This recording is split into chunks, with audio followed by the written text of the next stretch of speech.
when you make a promise to yourself that you continuously can't keep, it's usually because it's not in alignment with what you really want for Yeah. yourself. Yes.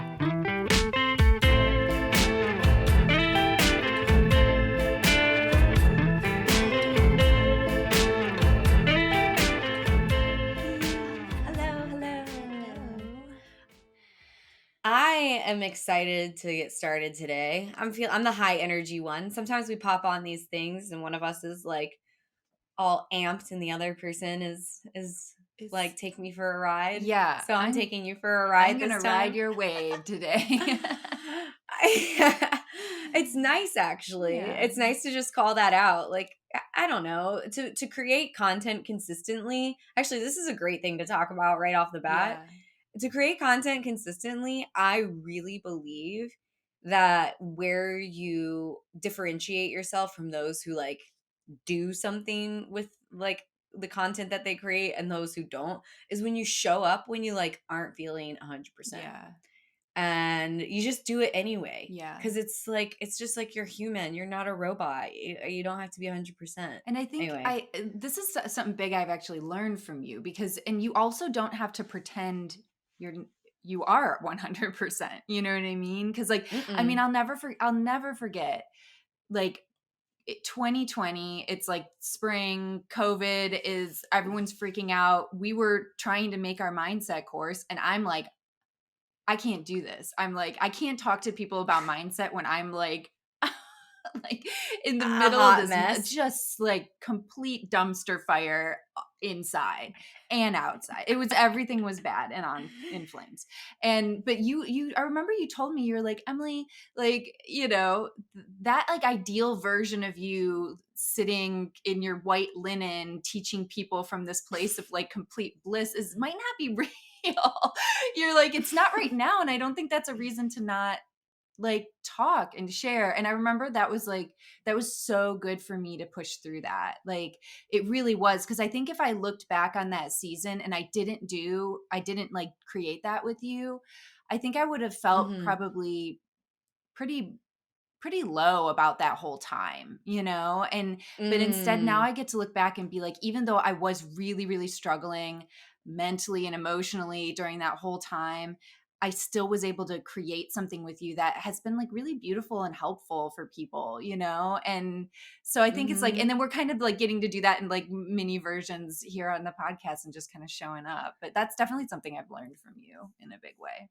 Yeah, it's something that I didn't, when you do things and you don't know, like, okay, so I'm writing a book right now, and something that has like come to light for me or really solidified is that I used entrepreneurship to help my own like healing Mm, process because I couldn't like wait until I was fully healed to then like build a business that I like really wanted.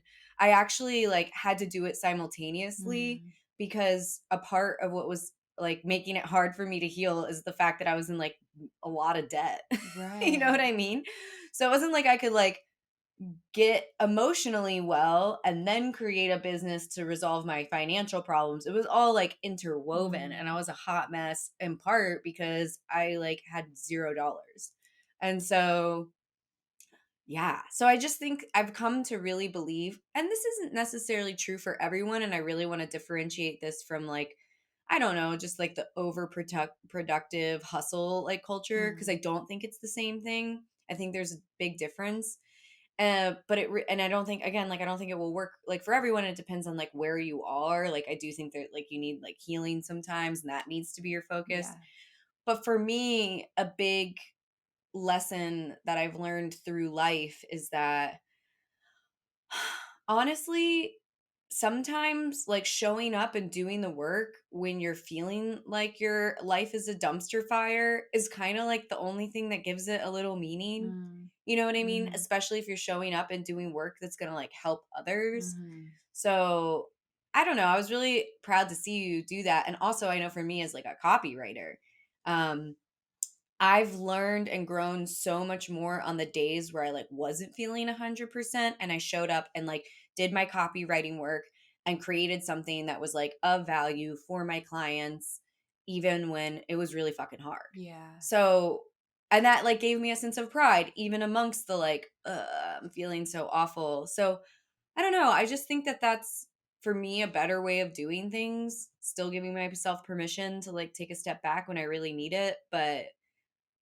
I don't know, I showing up when you're not feeling 100% and continuing to like do the thing, especially when you've made a commitment, right? yeah. Like my YouTube channel is a commitment. This podcast is a commitment. It's not something that we're saying that it's like a value of ours to show up and make sure that there's an episode at least once a week and 2 episodes in Patreon every month.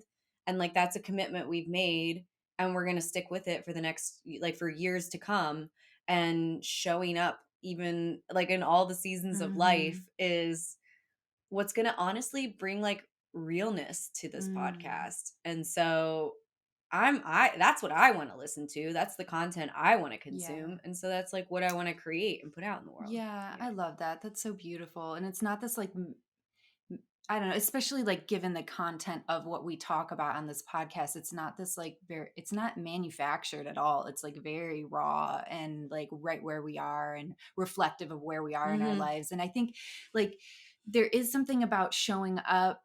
It's like keeping the promises you make to yourself, keeping the commitments that you've made. I think mhm, that that builds self-trust. It just does mhm, because like there's the whole world can break their promises to you. But if you keep your mhm. promises to yourself, there's like um that is so deeply valuable that you like don't let yourself down even if it's like small things, and I actually that's something I've been thinking a lot about lately, and differentiating between because I think sometimes we can make promises to ourselves from a place of shame, where you're like, Mhm. I'm gonna do like, and it's almost like you're punishing yourself and you're making these promises to yourself, but it doesn't come from a good place. It doesn't come from a place that's really like in alignment. It comes from a place of Right. punishment and shame. And there's a difference between that and making promises to yourself in regards to things that bring richness and good things into your life, like showing up for your clients or showing up to our podcast or feeding Mhm. yourself or exercising or things for your body that is good for you. And those are the promises to keep, and to get clear on the promises you're trying to make to yourself that are like rooted in shame, and you're really actually just setting yourself up for failure, and then feeling like you're failing yourself, but Yeah. you've like kind of you gave yourself a catch 22 almost in that situation. So let's stop doing that to ourselves, okay? It's so true, and that was a really important distinction to make. Because I also think that something that I've learned over the years is when you make a promise to yourself that you continuously can't keep, it's usually because it's not in alignment with what you really Yeah. want for yourself. Yes. And I think that's, a big and important thing to bring awareness to, because usually I feel like my default is to just beat myself up, Mm-hmm. you know, rather than examine, like, why can't I keep this promise? Like, I don't know, I just it's understanding that I've heard people talk about this and I don't know like a ton, but I like, I catch it in the like, the things I'm interested in like those psychology world, but I know that we're not very good at like willpower, or at least Mm. like the old school understanding of like willpower. Okay.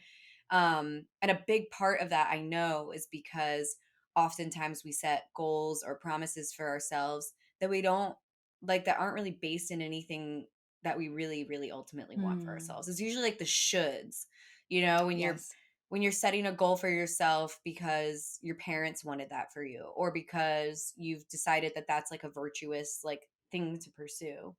Which honestly like kind of brings me to something I've been thinking a lot about, is because I work with people who are often entering into their first like freelance opportunity, or their first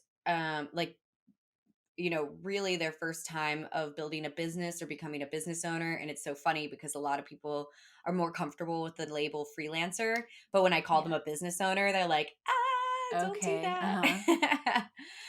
And it's a and I'm starting to have I'm in constant conversation with people, right, who are basically at the journey that I began like 7, 8 years Mm. ago, um even longer actually. And And in these conversations, I'm realizing that I'm having to reframe their beliefs to like point out how they have beliefs that are probably like not serving them. And it's it's it's so helpful for me anyway to have these conversations with people, because I think without them I would forget where I like came from, Mm. if that makes Mhm. sense. Like I would forget. It's so easy to, as you adopt new beliefs, um to like you just change and grow and you don't look back. Like most, I just feel like most people don't look back, but I'm forced to look back by having conversations with people who are like, I don't know where I was. Yeah. Okay, I feel like I need to give a story because it's all like abstract. So one of the conversations I have with people is just the simple concept of untying your earning potential from your time, which Okay. is like, so like not making hourly, not making, not, signing up for a career or a job where you earn hourly, or signing up for a career or job where even you earn salary Celery. and you salary, and you have to come in from like 9 to 5 because that's essentially the same thing, Yeah. right? And so, but that is a concept that is so like how I've been operating for like almost a decade, right? Where I Mhm. stopped doing that and explaining it to people, like most people haven't thought about that. And it's Mm. just so wild to me how quickly you forget it. You know what I mean? That like the old frame of mind, because 'cause you're so far away from it. You probably and probably Yeah. remembering like, Okay. "Oh, I remember when that was a big deal. Like, I forgot what a big deal that was way back then," you know?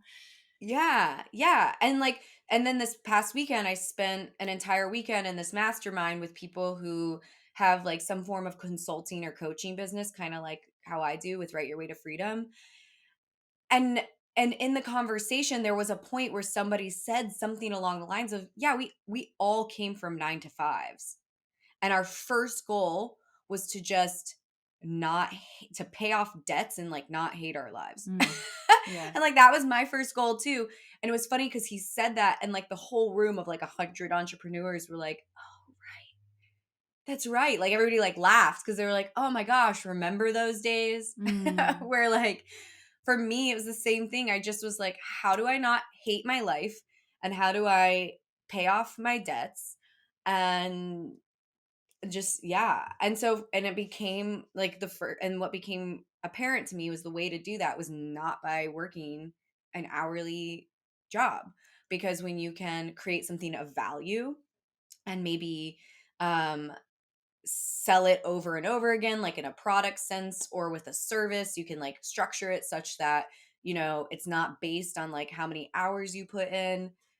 It's just such a game changer. And Mm. so that's what I explain to people when I explain to copywriting. I try not to talk about copywriting a ton on the podcast, honestly, because I talk about it so much in so many other places. Right. But in having these conversations with new students, I'm having to explain, I'm like, copywriting is valuable because I'm writing something for my client that they then turn around and use over and over and over again. So, for example, if I write a $3,000 sales page for them, then they turn around and use it over and over and over again to generate $100,000 in sales.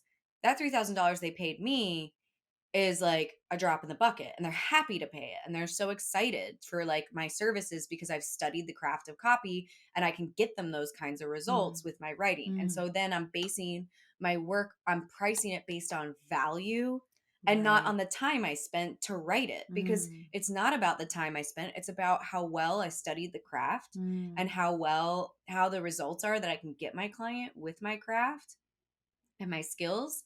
And so it's that meme. I love that meme where it's like, if it takes me 30 minutes to do something, you're paying for the 10 years it took me Right. to learn how to do it in 30 minutes. You're not paying me for my 30 minutes. Right. And it's just like a whole mindset shift that I want, and like why I'm so passionate about like what I do is because it's so important to get people to start thinking in that way, right? Mm. Mhm. Thinking like, what is the value that my work brings Mm. rather than how many hours does it take? And I think this is super important for artists. I talked to so many people this weekend who are like do marketing for artists. And they were just like, the first thing we have to do is educate them on how it's not noble to be starving. Right. Like, Right. and that they if they have and if they create art that brings meaning and value into people's lives, it's one, okay to charge for it, Mm. and two, like you should, like you can, you should, it's okay, you're worth it. Um and People who see the value in your work, like they're happy to pay for what like that brings into their life, and so Mm. they're also like having a conversation about the value that that like artists bring into people's lives. Mm. um anyway, this has just been on my Yeah. mind because it's a belief that I used to have that kept me small, Yes. and that is what I really wanted to focus on today, our beliefs that keep us small, especially in a from like a career standpoint, Mm. because I think it's really important for us to start looking for things that allow us to have lives that we really want to have. Yes. And for a lot of people coming into my course, it's like a lot of them are moms who are like, I just actually don't want to work 9 to 5. Like, Right. I want to contribute to my family, but I want to spend more time with my kids, but it's like frowned upon in today's culture, like not working a full 8-hour day. And I think that's unfortunate Mm. because there's so many opportunities available to us today where you don't have to work an 8-hour day, and you don't need it to be like like your badge of honor is what, like suffering Right. at the for the expense of like some company that ultimately like doesn't give a shit about you and will lay you off like as soon as there's a pandemic. Mm. I've talked to so many people who've worked for companies for like 10 years, and then the pandemic hit and they got laid off, and they were like, "Seriously? I've been here for 10 years and you just laid me off Mm. like that?" Mhm. And so, I don't know. I have so many I'm on a roll. I don't know if you want to jump in here, cuz I'm like Well, I feel yeah, like I could just like I think that get the so fired up about it's this. such an important thing to talk about, I think. This, and especially this one you're pointing out is, and I loved how you put it, untying. How did you say it? You said untying Untying your earning potential from your from your time. time. And so it's interesting to go back and think about how much emphasis was put on the time you invest, right? Even down to like going to Mhm. college, you have to have your credit hours. Like it's Mhm. a certain amount of time. It's not actually about the value of the content or your knowledge really in that. It's about a time invested. And we're kind of shifting out of this way of thinking, but it is like a paradigm shift. It is to go from Mhm. my time equals, if I'm lucky, I could get 20 bucks an hour or some whatever, and shifting from that to being what like what am I offering that is of value? And there's this story that comes to mind. I'm sure it's from something that you sent me. And I'm going to do my best to like tell this story because I thought it was like a really good illustration of this whole idea. There was like a big factory and something went wrong with the electrical in the factory and everything stopped. And the owner of the Mhm. factory was like freaking out, called the electrical company, was like, we're losing tens of thousands of dollars every hour that we're down. And I need you to, or maybe Mhm. even it was even more than that. It was just a ton of money that they were losing because the Yeah. factory had shut down. And so a man came, walked around, walked up to a specific box, opened it, and hit one button. And then everything came back on and was going. And then later, when he was writing the bill for like $7,000 or something like that, the owner was like, "What? You literally just came in here and pushed one button." And then so the guy was like, "Oh, okay, let me like redo this. $1 for pushing a button, Mhm. $6,999 for knowing which button to push." And I love that because it's I've never like heard he that. you haven't? Where did No. I hear this I from? don't know. I've Okay, I never don't heard even that. know. That was a delightful story. I love it. Yeah, because it talks about like the value he was offering was just knowing, right? Expertise. Expertise. Expertise. Yes. Yes, totally. I Yeah. love that story. I've never heard that. That was awesome. um, no, it's so true. And it's so important because I think also what's happening right now is a paradigm shift. And I think this is happening before the rethinking of the earning potential and like that and pricing based on value and things like that. Is I think right now we're having a collective realization of how valuable our time is. And I think that Mm. really came about as a result. One of the results of the pandemic is people are like, Yeah.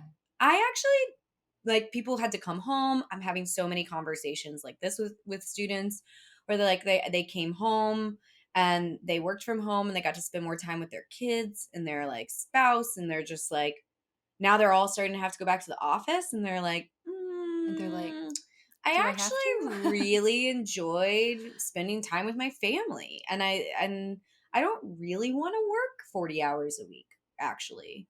And I know that we're yeah, like I've had conversations with friends, like I have one friend who's an attorney and they don't actually want to work full time anymore.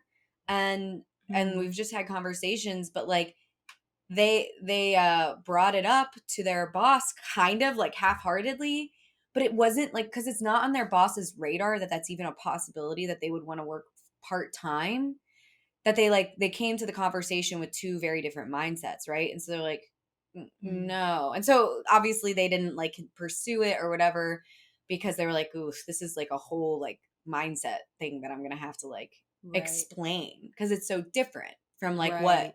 what we've just kind of been like on autopilot. We've really been on autopilot, like working these 40-hour work weeks. I mean, there's been so many studies showing that's not even like the most productive amount of time for like people.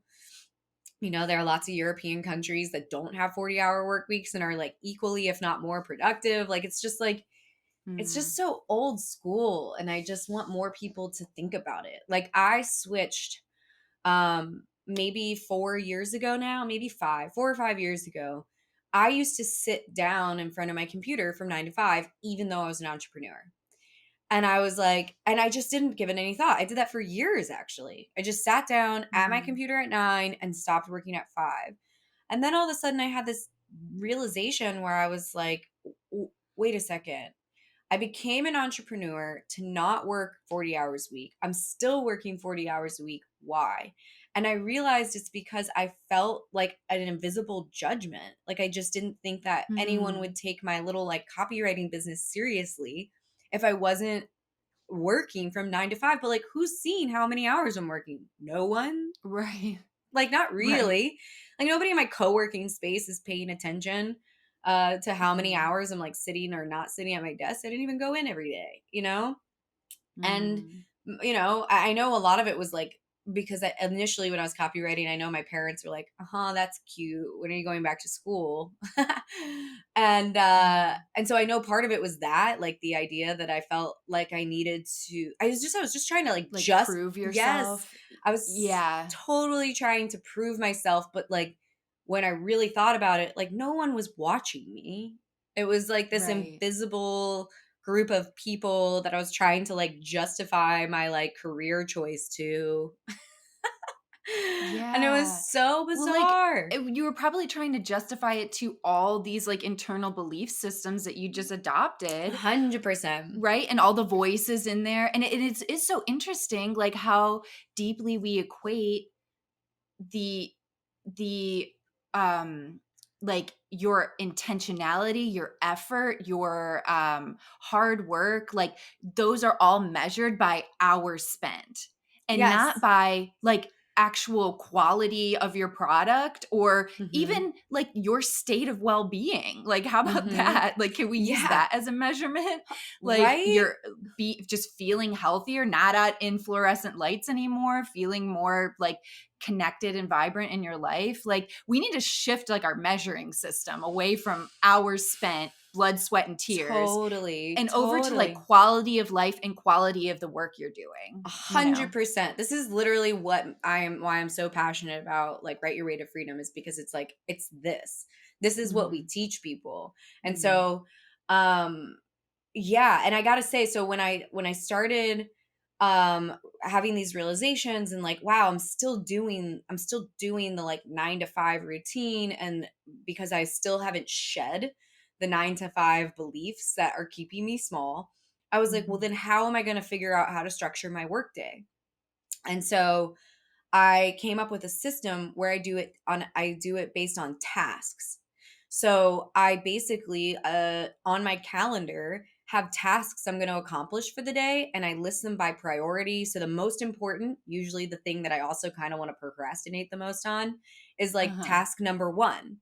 And when I get that done, I feel so good for the day because it's like the big Mhm. thing, the most important thing, the thing that was probably maybe sometimes the scariest thing. And that's number 1.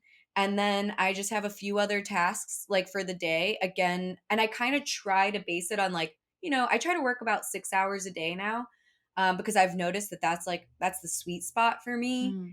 I Mhm. definitely go through seasons. Like I'm in one right now where I'm working way more than that because I'm like Mhm. bringing on a bunch of people on my team and I'm training them, but ultimately so that they can, give me back some of my time and I can go back to my six Right. hour a day thing.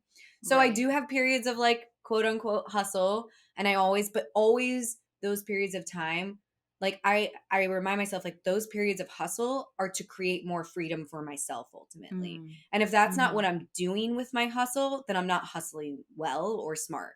So I've switched to a task-based system, and I just put the most important top 3 tasks on my to-do list for the day, and I also don't really do anything for more than 2 hours, which has also been like a game changer for me.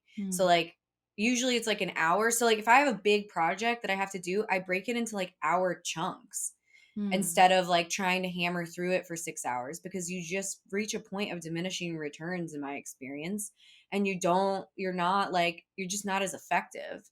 And so I Mm. spend Mhm. like an hour or two on each task, and that's it. And so it's super super simple. Obviously the lower priority stuff sometimes gets like slid over to the next day, Right. and that's okay. And I have found that I'm so much more effective and efficient Mm. and happy and calm.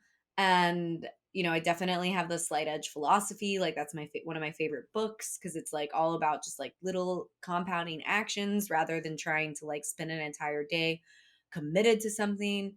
Mhm. Um, and it's just like been honestly, it's like changed my life. And it's something that I teach my students. And I know I feel like I'm like rambling a lot today or on these like massive monologues, but I'm No, so these are passionate they're about it because so good. it's so important. It's such a game changer. But when I did a mentorship program with some of my students last year, it was like 18 students. And one of the things I did was we like really went through and dug through their schedule. And one of the things I did was I noticed that people who were, doing the freelance thing, but like maybe didn't have kids yet, were living on their own, were single, or you know what I mean? Usually, like, don't have Mm. kids is the thing, and don't have another job. All right. They would sit in front of their computer from 9 to 5 and not really be getting anywhere. And one of the first things I'd have them do is shorten their workday Mm. and plan something fun to do at like 3 p.m. So I'd be like, okay, first of all, what's your favorite time of the day to work? Where are you most energized? For most people, it's in the morning. So I'd be like, cool, gonna start work at like whenever that is. You're gonna spend the first hour on your day working on your business, no client work. What's the next thing Mm. to move you forward? That's the first most productive hour of your day. Then you can move into client work, but you're gonna stop working at 3 p.m. if they start at 9 about. And then I want you to plan something that you like really love doing. And they Mm. were Mhm. like, I'm trying to make more money, not less money. Yeah. Like, some of them were like struggling, like they're not making what they want to make. How can I work fewer hours? And I was like, just give it a whirl for like a month and let me know how it works out. And Mm. every single person was like, I was so much more productive because because you fill whatever time you give yourself to do a task no matter what. If you say I'm going to work Mm. for 8 hours and you have to write like one piece of copy, you give yourself 8 hours to do it, you're going to fill that entire 8 hours with that like piece of copy. But if you only give yourself three, you're going to knock it out in three. And if you have Right. something fun to do that like really like lights you up and like brings it, Incentivizes you, yeah. that's what I do. I'm like, I'm going to go pole Yeah. dancing at 3 p.m. I'm going to go walk on the beach with Loki at 3 p.m. I'm going to meet a Mm. friend for lunch or go roller skating. And when I have like things to do in the afternoon that are exciting, I work so much more efficiently. Mm. So this is just like a belief system that I think keeps all of us small. Yeah. And I want to like change it. I also think that companies should change to a task-based incentive structure. Like if you gave your employees tasks to complete, and if at the end if they completed those tasks, and they were done by Thursday, they could have a 3-day weekend. Yeah. uh, like I think everything would run so much more efficiently. People would be way happier. Like they would Mhm. be so much incentivized to get better at their job, to be more efficient, to collaborate and like figure out how can I figure this out and be better at it. Like it's just like it just seems so simple.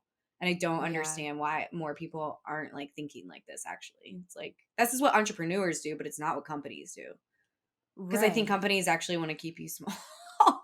Most I of mean, them. I think so. Like there is like a whole like I mean, just when I think of like the school system and then like the whole 9 to 5 where it just is this grooming for this Employee staying in this mindset. box. Yeah. Mhm. Yeah, and I actually think like the same thing should apply to school, honestly. Oh, for Like, sure. like completely like turning that whole system on its head. And I know there are different things, people and places that are doing that, but it almost makes me think, even thinking about like the whole time thing. I remember reading an article or something about like back before there were clocks, like before clocks were something that people had access to. Mhm. And this is back in the, wild west, whatever you want to call it. Yeah. And people had their farms, and the value was based on like their crops and the services that they offer to their community. And when like towns were first erecting clocks, like in the big clock in town, people rioted against that and would tear the clocks down. Because they didn't want their They time to didn't be want this controlled. thing telling them what to do and when they had to be someplace, and like they didn't want to be controlled by this device.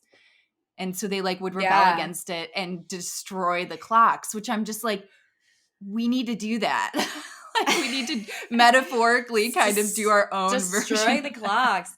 Look, your time when you start to really think about it and realize and make it a core belief that your time is your most precious resource, which like maybe you've heard someone say that, maybe you haven't, but it really is. It's like the one thing you can't create more of.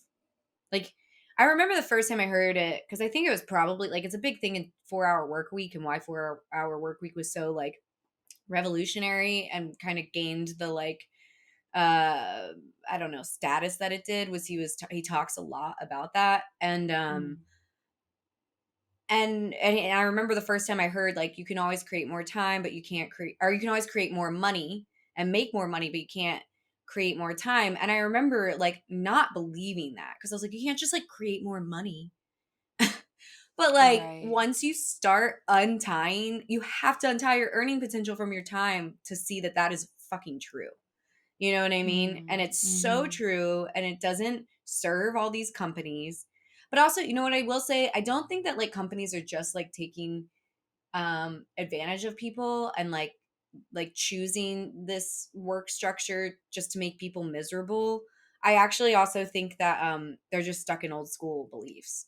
Like just like the rest of us Yeah, are. Like I just think yeah. it's like an old school belief that like um needs to be like shed across the board, and I really also think that that's like what's happening right now. People are realizing, oh, my time's super important, I want to spend more time with my family, I don't really want to work 40 hours a week. And you used to not be able to Right. say that. You couldn't say to your boss, I don't want to work 40 hours a week. I mean, that's what I was saying my friend is going through right now as an attorney. Like Mm, your work is literally tied to your time. It's all about billable hours. Like it mm, is obviously, thought of as like a more lucrative career path, but you're still tied to your time. You're incentivized to not work fast. I mean, I mhm. like ethical attorneys wouldn't, just drag something out just to make more money, but Right. I'm sure some do because you're incentivized to Mhm. like buy time. I don't know. Take your time. Anyway, Yeah. it's just such a belief that keeps us small, and I think when we have more people pushing back on this like time belief, we're going to see people structuring businesses differently and incentivizing things like happiness. I mean, like big, tech companies are trying to do that by like putting ping pong tables in their like Right. and their offices and like providing meals, but it's like I mean, you're still like trying, that's just you trying to like get them to make their entire life your company by like Mm. making all their friends people that they work with and not having like Mhm. any life outside of like the company. You know what I mean? Right, interesting, Um, yeah. that's what that's doing. So, Yeah. everyone, your There time is is a so whole precious. yeah, there is a whole piece in this conversation, I think, about just recognizing your own worth Mhm. as also separate from Oh, time invested. I'm so glad you said that because this is Yeah. another belief that keeps us small. Oh my gosh, I'm Yes. on such a tear today. This Go is for it. Do it, do it. Well, because I'm having these phone calls with people who have Yeah. an employee mindset and I'm trying to like explain Mm, this to them like even if you don't sign up for Write Your Way to Freedom, like fine. Just like really truly it's okay. Like I don't that's not the point. I'm like please just take this away from me. We have to untie the belief that um how we earn money has anything to do with what we are worth. And I mm, cannot tell you the number of times I've had students say, and I think I even have said it like way back when, because I didn't realize how powerful and important this was at one point in time. But, people will often say, charge what you're worth. And I'm like, no, no, no. You're not charging what you're worth. You're charging what your work is worth.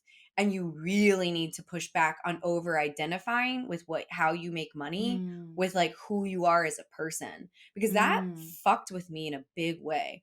Because I was never the kind of person, I always kind of envied people who were like, I want to be a doctor. I'm going to study to be like, I like they knew their path and they followed mm. their path. That was their passion. They went down that path. They got that career. And now I was like, what? Like, who are these people? Because that was never my story. My story was never like, I know this is for the path for me. And it's still my story.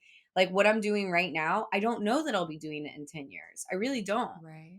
And I think over identifying with our careers as like some form of identity, I mean, it's the first question we ask people. Oh, what's your name? What do you do? Like we have so tied our identity and our self-worth to our career that I think it creates a ton of pain in people Yeah. because Yeah.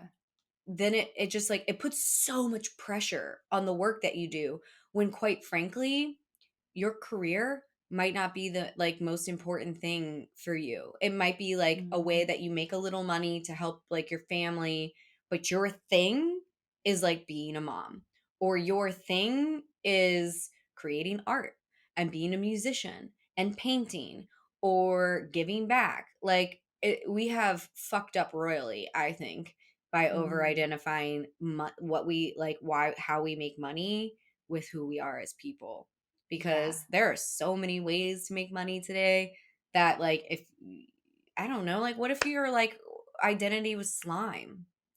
I know, what if I was just the like slime lady? you know what That'd I be mean? Like weird. that was a way for you to like make money and heal and have fun with your Mhm. girls, but it wasn't like who you are. Mm-mm. Except to some elementary school kids. They're like, "It's a slime lady." I was like, "Oh, man."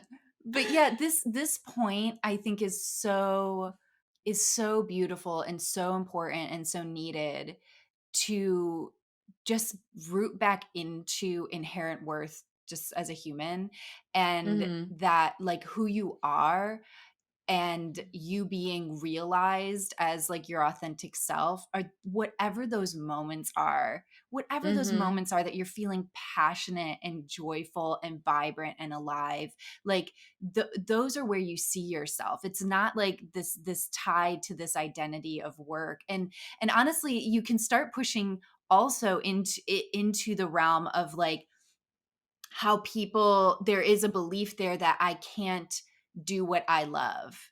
Like, I can't do what I love to make money. You know, like Yeah. what I love to do is over here. And then Mhm. I'm going to work my 9 to 5 job and I'm going to do that. But those two things can't connect. Now, there is a distinction to be made. I think that there are certain things that you're passionate about that you shouldn't require that it makes money for you, that you actually respect like it's the thing, and it doesn't have to Mhm. make money for you, and you kind of like honor that. But then there's things that it's like I think kind of like pushing on this. I mean, even I'm this like tiny, like this small example of it. There was a version of me that it was like my wildest dreams to be actually earning money via my art, right? And now I've Mhm. got this like little jewelry business and it's happening. And I'm like, just kind of wandered there and I'm doing it. And it's like, whoa, I didn't go to school for it. I watched a ton of YouTube videos, like, and it just really has like reframed that whole idea for me. And I'm like watching this show with my girls. It's called Is It Cake? All Uh-huh. right. And it's a show where they'll have all these pedestals that have like sneakers on it or whatever. And one of the sneakers is a cake. And you Wait, have to I like am look at it seeing this. I am and guess seeing this. Yes, there's a person I follow. Do you know that couple that I think is hilarious on that I love so the much that I always send you? Christy Christy's and Christy Sarah, I think is her name. It's like her and yes, her I love husband, and them. Mhm. they just prank each other. And Oh, her yeah, husband she has like does the the most cakes, yes. ridiculous. She does this too. It'll be like raw chicken, and it looks like Yes. raw chicken. And she'll just be like, "Okay, I'm making the boys some lunch." I'm And gonna then he, use like, raw chicken. freaks out, It's like yeah. ceviche, and he's like, "You are not feeding our children raw chicken," but it's like Yes, cake. yes. So, I Anyway, guess there's this, like, cake thing happening in collective yeah. consciousness, but there's this show, and it's all these, like, bakers that their expertise is making cake that looks like real other things. Purses, like, hamburgers, just, like, you name it. They're just, Chicken like, making cake wings. that looks exactly like something else, and there was this one guy who was, like, so cute, and you could tell that he was like, "I don't know why I'm here, actually," and, like and he's like, there's people out there in the world like helping and making a difference, and I'm making cake look like tacos. And I Listen just like, though. but this goes back to the point I think we're making is like him Yes. making cake look like tacos is bringing joy into this world that I need to see. Like, and it brought joy to me. And I remember telling my girls, I'm like, girls, do you see? You can literally do anything. Like, you You can do can anything. make Like, cake look like tacos. if that what is what lights you up and makes you feel good and you feel passionate about it, it's like there's something Was there.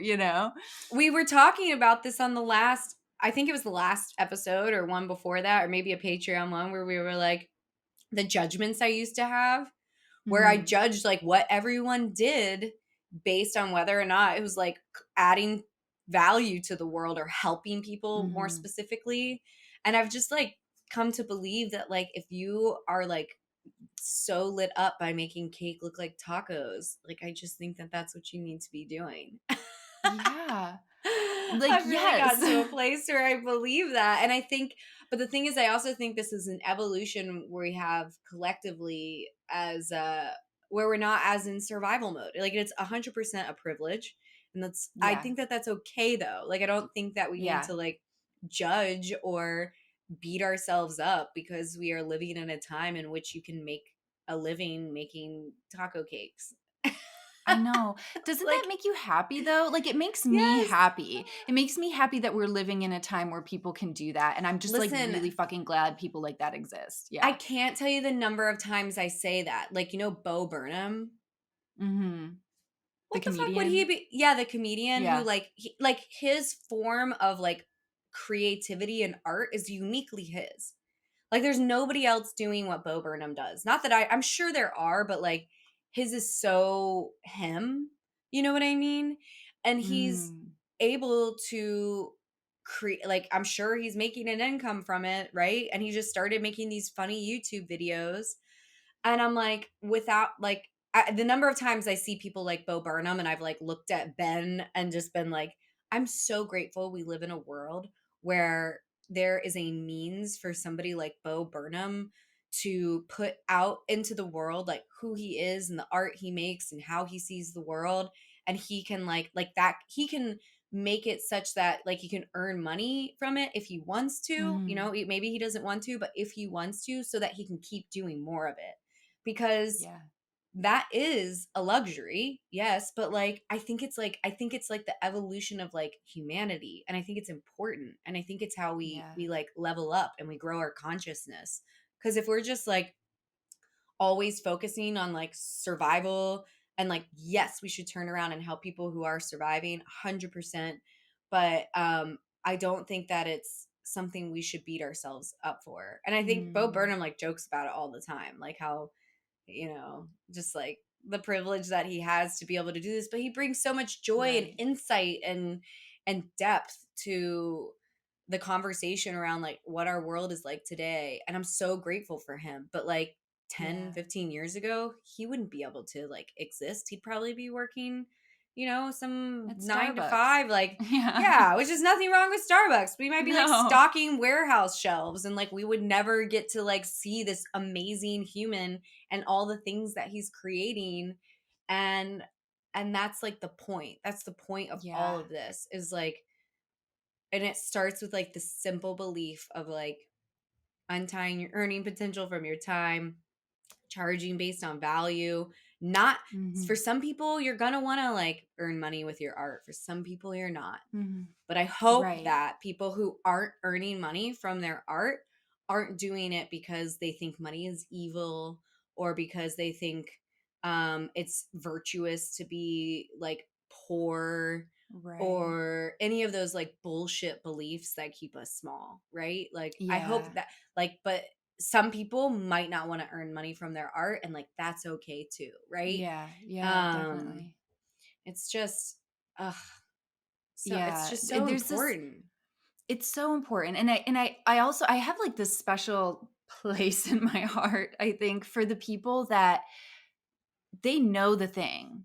Maybe they've barely consciously like admitted it to themselves really, like the thing that would just if they could have a dream of like their happiest, most vibrant self, they're making taco cakes. Let's just keep using that example. And but there's this voice in their head that I think, for me, I know the voice was saying, you don't deserve to do the thing that makes you happy, because to make money, because like you need to just be, it's this like hustle, work hard, put your head down, clock the hours, like that's how you earn money. And you Mhm. don't deserve to just be frivolous and like think that you can earn money creating art. And I remember I felt so deeply undeserving of like the thing I wanted the most. Like I just felt Mhm. like I wasn't allowed to have it. And it was this like very interesting shift in my mind to just get to be like, I'm the only one, like really, there's not like a barricade of police officers stopping me from like making jewelry. Like I am the only one preventing myself, and my Yes. my limiting beliefs are the only thing that's The stopping me only thing. from the me that I am today and the me that I want to be, who's like sitting at her jewelry bench making beautiful shit for people that she loves, like, Yes. and like I was the only one that was standing in my own way. And once I uncovered that belief, for me it was I didn't feel deserving of like that amount of like joy and satisfaction. It was like weird. It was fucked up. And saying it out loud, I'm like, it sounds really fucked up when I say it out loud, but like it went the belief that was just like in my head, and I just accepted it. It's just like, say it out loud. What does that, try to get clear on like what's that thing that's stopping you from being that version of you that is like fucking blissed out Mhm. and happy. And once I got out of my own way, it was like it just Mhm. kind of all like tumbled And the out, thing is you can keep moving forward without like fully resolving that belief. In fact, I think it's like Mm, the action that helps you resolve that belief. You can yes. notice the belief, and like maybe even try and have some clarity about where that might have come from, but you can acknowledge it and be like, "All right, I see you, but I don't really want to like operate from this place anymore. So I'm going to do it Mhm. anyway. It's going to feel really weird and uncomfortable, and like Mhm. you're just pushing yourself a little bit, but like through showing up and continuing to like do it, do the thing, do the art, whatever it is. I feel like for it's art is such an easy one because it's just so many creatives struggle with this. Right. And and you do it anyway, even though you feel like weird, and you got like a little baby Yeah, dream, and your little baby dream's learning how to walk, and you exactly. It is and you're awkward and it's and weird, awkward, yeah. and and maybe your affirmations pushing back on this belief, if you do those, you don't believe them, but you're just like, Mm. I don't want to let these self-limiting beliefs control my life anymore, and so I'm going to keep doing the thing anyway, and just like eventually it will get easier. It really does. It's so Yeah, and it is those little baby steps. Like I remember I would just like it started just like watching YouTube videos. And then it turned into like, okay, I'm just going to do some sketches of Mhm. like, designs. And then it turned into like, okay, I'm going to buy a few gemstones and I'm going to buy a little bit of wax. And it wasn't like all of a sudden I like invested 10 grand in this whole like big setup. It wasn't dramatic like that. It was this little building, little like, and every step of the way giving myself permission to do what lit me up and brought me Mhm. joy was like reinforcing this idea that like I am allowed to. I give myself permission to do the thing Mhm. that I love. I give myself permission to bring this value into the world. Like I give myself permission to do it in this way and not in the old way because this way feels a lot better, and like and having Totally. that be the measuring stick, right? Mhm. Totally. Yeah. Totally. I feel like there could be a whole series on beliefs that keep us small, but the big one that I just think is so important for everyone to consider is like how you're spending your time. And yeah, I don't know. I keep coming back to also how easy it is to, when you start down this path of pushing back on your beliefs, you forget what you used to believe, and where you came from, and how um I don't know, because I really do think it's all about. I love your questions of like, does this make me feel big or small?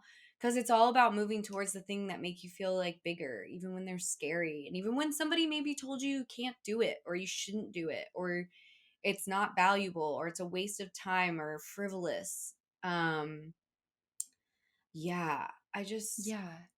And I think I like just like like want you this for people so bad. It like I hurts. know, I know. We'll just keep talking about it. But like Ah. giving people permission to define the thing for themselves too because it's like I really Mhm. do firmly believe that there are people out there that maybe like their optimal like workday is 2 hours of work. Like and Mhm. that Oh, is for like sure. that is it for them. And That's and okay. some people are like so fucking fired up that they can do it from the moment their eyes are open till like they pass out. Like and it's like giving yourself permission to let it be what it is. Like and let Mhm. yourself like have those times of like you were saying earlier like hustling and really in the building phase and it's like more Yeah, I like time. periods of that, but not Yeah, forever. and then yeah, and then having times I don't know, I just think like we it's just another like layer of breaking out of this cookie cutter thing Yeah. of like this what if you look like this that equals a successful responsible member of society, you know? And I have to remind myself that some people might like go through this process and still choose a corporate life. Like maybe Right. they love being the CEO of Facebook. I'm sure that feels really good. I don't know. I Yeah. mean, like, or whatever, like tech Totally. company or something like that. Actually, there's a girl I follow because we've taken some pole classes together, and she and I met at one point to talk about copywriting and freelancing and stuff. But she went the like corporate route, and she posted something the other day. She's like high up in some company. I forget. It's like a well known company, but I forget what it is. It's like a Facebook or something like that. And she's like high in the company now. Um, and she posted this thing about how she decided she wanted to be like climb the corporate ladder as a woman of color, and be Mm. like somebody who's like visibly pole dancing and in corporate America and thriving, but Mm. like a full like human, you know what I mean, who's like Yeah. not buttoned up. I mean, like the way she dresses is not how people in corporate America dress, you know what I mean? She's got Mhm. her own vibe, and it's Yeah. very cool and like hip, but definitely uniquely her own. And I just was like, it was such a good reminder to me, because I often take pride in like choosing a path that is not the like prescribed one. But for some people, what is like super fulfilling to them is going to be that corporate path. And it Yeah. was, and so was a good reminder to me that at the end of the day, what I value most, and we talked about this not that long ago with, I think, religious beliefs, it's not so much that like you choose the rebellious, like antithesis path at Mhm. all. It's just about making sure that you chose the one that's like right for you. And it might Yes. look Yes. very similar to what is like highly valued, and that's okay. Like Mm. truly, that's okay. Um and I think that is just such an important reminder for me, especially because I tend to glorify those who are doing something completely different from Yeah. what we've been brought up to do. Like that's why I love like Yeah. Bo Burnham, Breaking the right? Like I'm mold like and all this that. fucking Yeah. weirdo, Mhm. like just like doing his Yeah. thing and crushing life with his weird personality and like quirkiness. Mhm. But some people are gonna choose that what looks on the outside like like a the traditional path, and like that's okay Right. too. It's literally just about making sure you chose it because it's in alignment with your own values and that's what you really want. Yes. That's Yeah. it's so good, and that's so in alignment with what we talked the last episode about choosing your beliefs. Like people who Yeah. consciously are like, this is good for me. This is when I'm showing up as my biggest, best self. And it doesn't matter what that like really looks like. You know, it could be Mhm. unconventional, it could be traditional, like whatever. But the idea of like I'm like consciously here in it and I'm not Mhm. operating from like a default set of beliefs that are really actually limiting me, and it's not like my most realized best self. Like yeah, it all like ties back into that. And I think it's such a good point to make, that it doesn't look any one way, but Mhm. it's like, have you looked at it? Are you invested in it like consciously, kind of, I guess. Well, that's the thing, and we've talked about this in a few different like areas, is how oftentimes when you examine your beliefs, you swing hard the other direction, right? When you Yeah. leave a cult, for example. Mhm. You swing hard the other direction and you're like, fuck all religion. But then Mhm. you like calm down, you heal, and maybe you end up back like with God in like a different Mhm. way. Maybe you're back in Mhm. another type of church, who knows? And same thing with like career. Like maybe she obviously was exploring like freelance entrepreneurship life or whatever at one point because we had a whole conversation about it. But she chose like corporate America, and like Mhm. I and the way she's doing it is just so inspiring to me, and it's so different from like how I would do things. But she's I don't know. It's just it's about making sure you're just giving yourself permission to choose it, Yeah. and not getting stuck resenting Right. the beliefs that you subconsciously followed for a long time, because we Yeah. both have so many examples of that: marriage, Mhm. religion, career Mhm. choice, like all of them I swung hard the opposite way and had a brief like fuck you period. You have to have that freak out You moment. gotta have a freak It's out fuck you You period, but gotta find then some equilibrium there. Yeah, then you don't want to stay definitely. there. Yeah. And No. so Yeah. career is like just in one of many. But the thing is like if you don't think it's possible uh for you to make a living how you want to make a living, like you just got to like look on YouTube because there's so many people doing so many different things. Yeah. And there's Yes. no fucking reason to stay stuck. There's just literally no reason. There's too many free resources. There's too many people paving the way at this point to be stuck. Like you're not stuck. Mhm. There's so many different options. Open YouTube Mhm. and start searching. Open it. Yeah, it's that get out of your own way. Like see where are you standing in your own way with whatever belief around your what you can or cannot do, and you like I'm telling you, go watch this Is It Cake show and just be like, if they can do that, make a career making cake tacos, Yeah. I can sure as hell do like the thing Whatever I I want to want to do. do. Yeah. Yeah, and it's so and that's the other thing that I also love to like leave people with, and I think this is a good one, is if you are feeling stuck but you don't know what direction to go to, there is something super powerful and just like calling that out explicitly, like saying, okay, I want a new like career, maybe. That's like the theme of this episode. But maybe I want a new career. I have no idea where I'm going, but I'm going to put the intention out into the universe and open my eyes and make it top of mind. And actually, it's about two things. It's about setting an intention and being open to receiving information, because when you have it, some people call it manifesting. Some people, I also think that it can be like tapping into your reticular activating system, which notices patterns in your life. And so when you're saying, I'm looking for a new career, I'm looking for a new career, or just like an idea of how I want to go, you're going to notice things that cross your path. Um, and that might be like the thing that you're looking for, or the thread that you Mm. pull that unravels this whole thing for you. And so making Mhm. it top of mind is important. Putting the intention out into the universe is important. But also, you have to expose yourself to things too. You can't just like be. I'm like not a big believer that like that's the only thing. You have to expose yourself to like, you have to break patterns. If you're like literally doing the same thing every single day and you're not exposing yourself to like new things, that's going to take a lot longer probably, right? So like maybe you just Yeah. say for 30 minutes I'm going to like go down rabbit holes on YouTube. I'm Yeah. going to like call that cousin of mine who I've noticed has been traveling a bunch and I'm not sure how she's making money.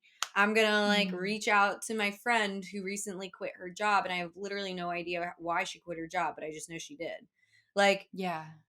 you have to like also do something active, I believe. Y I Um think that's 100%. It's that whole saying that, like, you can't do the same thing and expect different results. Like, if you yeah, want something to yeah. change, try doing something different. Like, And do it, but it doesn't something have to be shifting it complicated up. and it doesn't have to be targeted. You know what I mean? It can Right. just be like intention, awareness, 30 minutes on YouTube. It can be Yeah. so simple. And then like, cuz the thing is, in my experience, those little things, they like lead you down little paths and then Mhm. eventually you find the thing. Yeah. And yeah. Ugh, this was Yes. good. I I needed love to like it. talk about this. This was like really important for me. This is like Since it's so I big. wish like and that's why I'm so grateful for this podcast cuz like we're getting to say stuff like if I could have heard this conversation like way Hmm. back when, it would have been so good for me, you know? It would have been Mhm. so Me good for too. me. And I mean that's the whole thing is like I mean that's part of my intention for sure is like creating stuff I wish I had, creating content, giving information, insight that I Mhm. wish I had way back when I was trying to figure out all the crazy stuff I was trying to figure out. And like, it's my Mhm. deepest hope that it brings value It to hits the people, even in, and yeah. it touches it hits the right ears. And that's the other thing is like if you hear something, I don't know, if you have a friend who's like thinking about starting a business. I literally just had a conversation with a really good friend of mine's little sister. We had coffee together and she like wants to be an interior designer, but she's like, "Okay, well I got to go back to art school." And like I was asking about her previous job experience and I was like, "You do not need to go back to art school. You're very qualified to start down this path already. Like you don't need an Mm, MBA. Like go find an interior designer and mentor under them." Like, mm, and she just was like, okay. Like, you know what yeah. I mean? So if you, Yeah. I don't know, if you know someone who's thinking about leaving their 9 to 5 or something like that, you can just like share this with them. Or something that I've heard people are doing with their podcast that I really love is they'll hear a topic that they want to have a conversation with someone in their life about, like a partner or a friend, Okay. and they're like, listen to this podcast episode and then let's talk about it. And I'm like, oh, I love that Nice. people. I've had a few people tell me, they're like, I wanted to have this conversation with my sister, but I Mm. didn't know how to start it. And so I just sent her that episode. And then we like talked about the episode I together. And it kind of love like led to, that. I can't believe I haven't shared that with you because I've heard that a few times. Yeah, that makes me Yeah. so happy. Yes, use us as the icebreaker, please. Yeah, like let's talk about a new career shift and here are some people talking about it first and then let's just talk about the episode. It's like a nice organic way to start a Yeah. conversation. Yeah, I love Mm. that so much. That makes me really happy. Me too. I was like, "Yes, that's it. That's it." Mhm. Mhm. Ah, well, that was great. Thank you for letting me do This is that. Emily good. was like, "What do you want to talk about on this week's episode?" And I was like, "I have a lot." I have this thing. I love it. This was Uh, so good. So good. yeah. Yeah. It's Yay. very important to me, and it's honestly one of the reasons I love what I do so much and why I still love it, because they just help exposing people to this. So Yeah. thanks for letting me rant. Yes. I love it. I love your rants always. And I love Ah, you. Yes. I love you And too. so Thanks until for next being here, time. Yeah. guys. Until Thanks for next listening. time.